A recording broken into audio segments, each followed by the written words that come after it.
नमस्कार दोस्तों, स्वागत है आपका हमारे official YouTube channel GSY news sir में। कैसे हैं आप सब? मैं उम्मीद करता हूँ स्वस्थ होंगे, मस्त होंगे, अपनी तैयारी में व्यस्त होंगे। बेटा आज की जो क्लास है ये समसामयिक कलाकारों से ही संबंधित है और बहुत सारे क्वेश्चंस आज इस वीडियो में हम लोग देखने वाले हैं। 3-4 समसामयिक कलाकार अभी और पढ़ने हैं, जैसे हिम्मत शाह का नाम आप देख रहे हैं। हिम्मत शाह के साथ साथ ज्योति भट्ट हो गए, तो इन सभी को पढ़ना ज़रूरी है। ग्रुप 80 से भी पहले क्वेश्चंस पूछा जाता था, क्योंकि ये 1890 में इसकी स्थापना होती थी। तो 1890 ग्रुप के बारे में भी पूछा जाता रहा है। भावनगर गुजरात में इसकी स्थापना होती है और क्वेश्चंस खूब घुमा घुमा के पूछा जाता था, इसलिए इसे भी पढ़ना ज़रूरी हो गया। थोड़ा सा डाटा देख लेंगे उससे भी। 12-13 कलाकार उसमें शामिल हैं, टोटल 12 कलाकार शामिल हैं, ठीक है। तो उसे भी देखने का प्रयास करेंगे। फिलहाल हिम्मत शाह के बारे में देखेंगे। हिम्मत शाह 1933 ईस्वी में मूल रूप से हिम्मत शाह का जन्म होता है। कहाँ पे बेटा? तो लोथल गुजरात में मूल रूप से इनका जन्म होता है। लोथल वही कौन वाला क्षेत्र आप देखेंगे, प्रागैतिहासिक कला स्थल पाया जाता था लोथल, ठीक है। तो लोथल गुजरात में मूल रूप से 1933 में हिम्मत शाह का जन्म होता है। हिम्मत शाह ने कला की शिक्षा कहाँ से प्राप्त की है, ये डाटा जरूर याद रखना। हिम्मत शाह कला की शिक्षा कहाँ से ग्रहण करते हैं? तो जे स्कूल ऑफ आर्ट्स मुंबई से मूल रूप से कला की शिक्षा ग्रहण करते हैं। Sir J school of arts Mumbai में मूल रूप से हिम्मत शाह ने कला की शिक्षा ग्रहण की है। आगे बात करें तो हिम्मत शाह का ग्रुप कौन सा रहा है बेटा? तो हिम्मत शाह भी 1890 के ग्रुप में शामिल रहे हैं। और किस पद पर कार्यरत थे? तो बेटा संस्थापक सदस्य के रूप में जाने जाते थे, क्योंकि 1890 का जो ग्रुप था बेटा उसमें टोटल 12 कलाकार समाहित थे। उसमें जो है संस्थापक सदस्य के रूप में हिम्मत शाह का भी नाम आता है।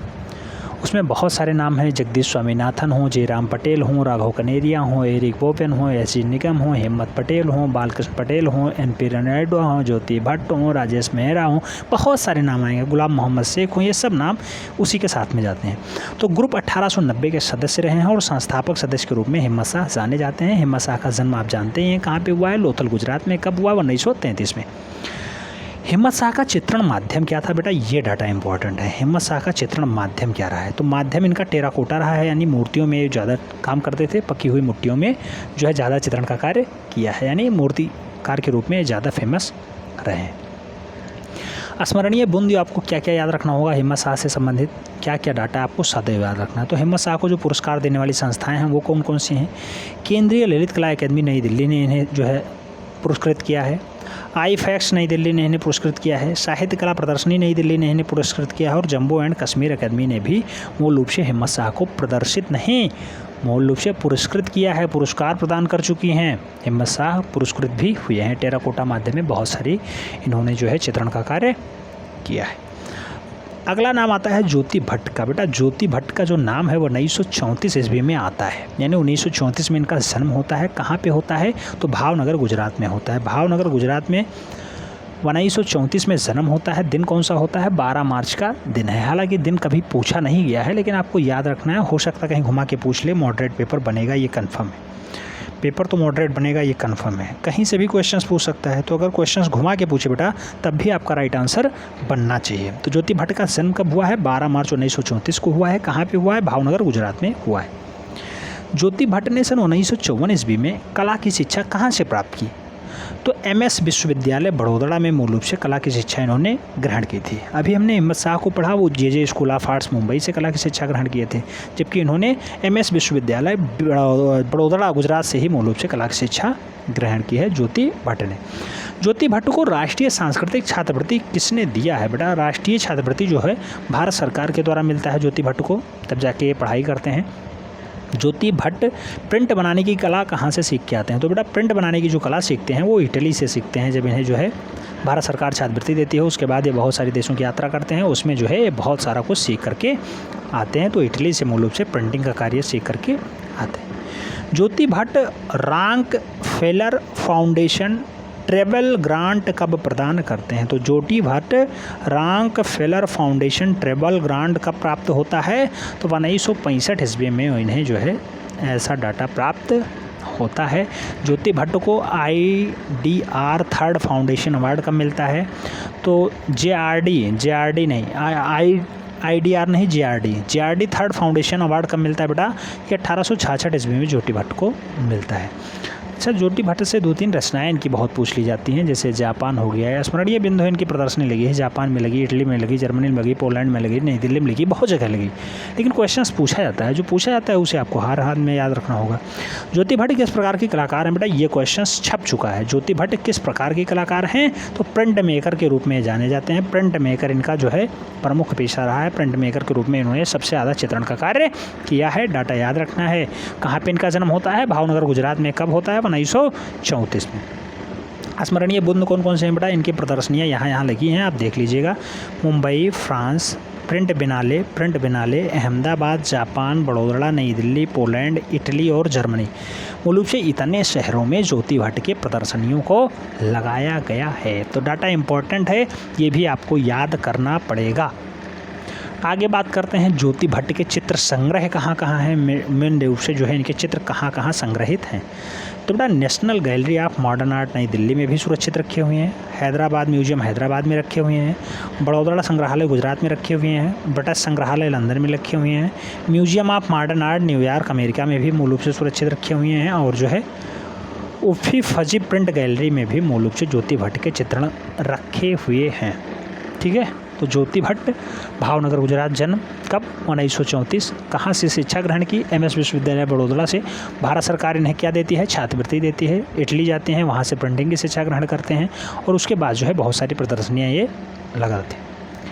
अगला नाम आता है ग्रुप 80 नहीं, 1890। बेटा ग्रुप 1890 बहुत फेमस होता है। ग्रुप 1890 कहाँ इस्टेब्लिश किया जाता है, ये क्वेश्चंस बहुत बार पूछा गया है। तो ग्रुप 1890 की स्थापना मूल रूप से भावनगर गुजरात में ही की जाती है। भावनगर गुजरात, जहाँ ज्योति भट्ट का जन्म हुआ है 1934 में, वहीं पे 1890 ग्रुप 1890 की स्थापना की जाती है। ग्रुप 1890 की स्थापना किसने किया था, तो जगदीश स्वामीनाथन ने मूल रूप से ग्रुप 1890 को इस्टेब्लिश किया था, स्थापित किया था। ग्रुप 1890 की उद्घाटन किसने किया, बेटा ग्रुप 1890 का जो उद्घाटन का कार्य है वो जवाहरलाल नेहरू के द्वारा किया जाता है। भारत के पहले प्रधानमंत्री हैं जवाहरलाल नेहरू, वही जाते हैं इसको उद्घाटित करते हैं, यानी मूल रूप से इस्टेब्लिश करते हैं। इस्टेब्लिश करने का काम तो जगदीश स्वामीनाथन का है, लेकिन उद्घाटन करने का काम, फीता काटने का काम जवाहरलाल नेहरू का है। आगे ग्रुप 1890 की प्रस्तावना किसने लिखा था, तो ऑक्टेविया पाज लिखा होता है, कई जगह पाल लिखा होता है। ऑक्टेविया पाज ने मूल रूप से ग्रुप 1890 की प्रस्तावना को तैयार किया कि इस रूप में ये इस्टेब्लिश होगा, ये काम करेगा, इसका मुख्य उद्देश्य ये है। तो ऑक्टेविया पाज मूल रूप से इसे प्रस्तावित करते हैं। अच्छा, ग्रुप 1890 का सचिव किसे बनाया गया था बेटा, तो ग्रुप 1890 का जो सचिव बनाया गया, सेक्रेटरी बनाया गया, वो जे राम पटेल को बनाया जाता है। जे राम पटेल मूल रूप से इसके सचिव होते हैं और जे राम पटेल इसके जो है सचिव के रूप में भी कार्य करते हैं।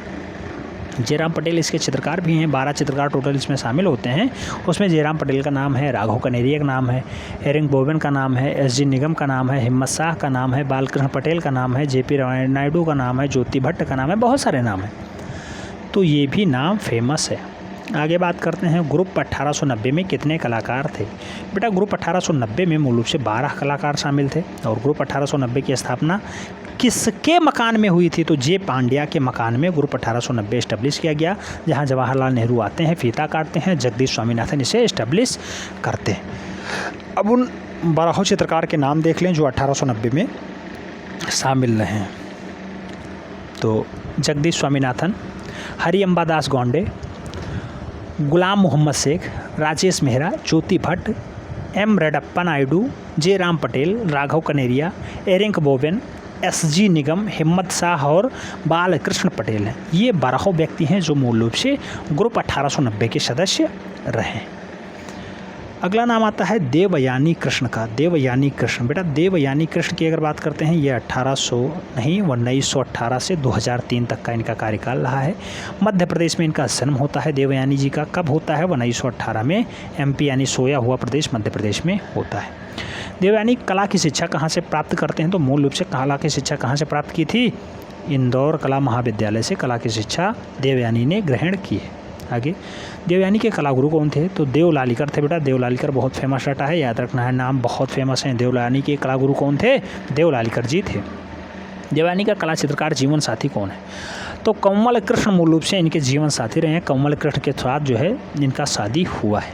आगे, देवयानी किस कला संघ की सदस्य थी? तो शिल्पी चक्र नई दिल्ली के मूल रूप से सदस्य थी और कमल कृष्ण से इनकी शादी होती है, ये याद रखना है। और कहाँ से जो है कला की शिक्षा ग्रहण करती हैं?